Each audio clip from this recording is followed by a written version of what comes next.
you've been in this game and you have a distinction that few others will ever have in their lifetimes. Your career stands above almost all. But I think we are doing some of those things. We start the season off with, we start the season with an education program on concussions, and we're talking to the players about concussions. We have an annual medical conference where we bring all the doctors from around the league and leading experts from around the world together to talk about player safety and player health. And one of the things we are talking about right now, working on, is how to be in that best practices. And best practices in this case, what do you do? The evaluation, once you've educated, we do everything we can to educate the players.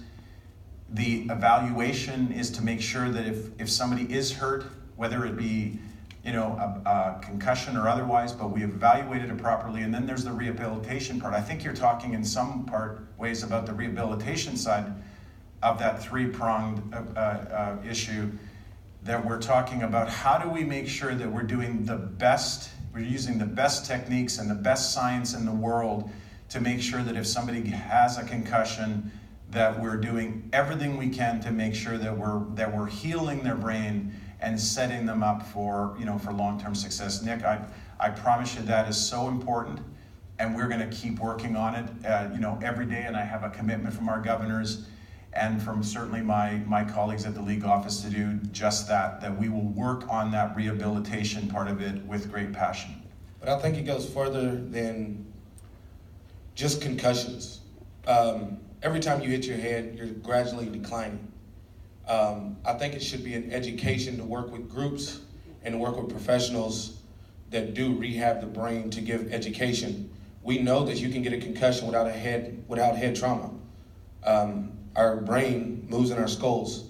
And if you study the woodpecker or the battering ram, their brain just never moves in their skull. That allows them to do what they do. But our brain moves in our skull, so we cannot ever play this game without our brain moving in our skull. So what are we doing to protect our players and educate our players to rehab the brain, not because you have a concussion, but because you're doing something that is going to gradually decline at a rapid pace if you're not doing anything to counteract it?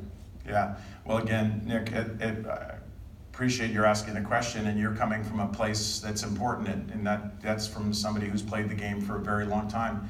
And what I can say is, look, if we can do more on education, we will. And it's good to raise the issue, because these are important moments in time for us to say, well, now that our football season is over, how do we get ready for the next one? And player safety and health has to be an important part of that. And can we do more to educate the players? I'm sure we can, and we can work towards that, and we'll work with the Player Association, and we'll work together with our medical community and the leading experts to find as many ways as we can to educate the players. It's one of the reasons why, for example, I've said I feel like some days on Mondays, like you're like a high school vice principal, where you're the chief discipline officer.